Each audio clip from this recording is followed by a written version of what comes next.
Pochi sanno che sotto i porfidi del centro di Belluno esiste un'ampia e affascinante infrastruttura abbandonata che resiste al tempo e all'umidità del sottosuolo.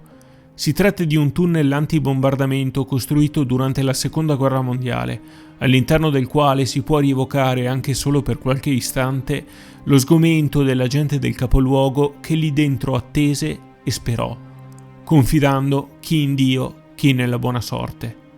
Nel 1944, in una Belluno occupata dal Reich, si temevano le bombe.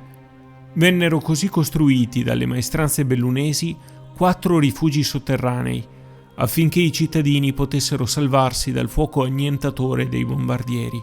Nel più grande, quello di via Lambioi, potevano trovare riparo 3.000 persone, disposte lungo gli ampi corridoi centrali, progettati su 2 livelli e con una forma a S. Immaginiamo quindi di trovarci in centro, a Belluno, sentire una sirena suonare all'improvviso, radunare la nostra famiglia e metterci a correre per raggiungere uno dei 2 ingressi alle estremità del tunnel. Nella galleria che serpeggia in strette curve troviamo delle indicazioni. Per prima cosa il divieto di entrare con biciclette o animali domestici, questo per non creare intralcio all'interno degli spazi. Anche fumare era proibito.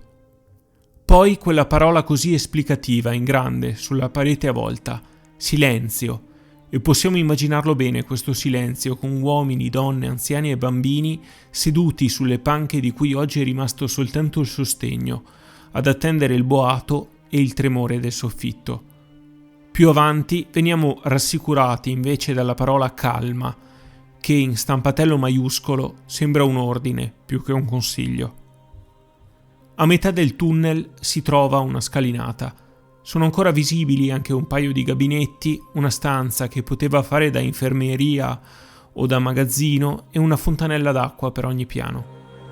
Una sezione del tunnel era ancora in costruzione quando si decise di interromperne l'utilizzo. Grazie all'opera di valorizzazione del FAI locale, il tunnel sta tornando di grande interesse, specialmente per i cittadini bellunesi, che negli anni lo hanno dimenticato. C'è chi visitandolo ricorda quegli aneddoti dei nonni o dei genitori che magari da giovane ha ascoltato distrattamente. Trovarsi in quella galleria ad ascoltare lo stillicidio interrompere quel silenzio ricorda quanto la guerra possa inesorabilmente travolgere e qualche volta spazzare via la vita quotidiana di una città.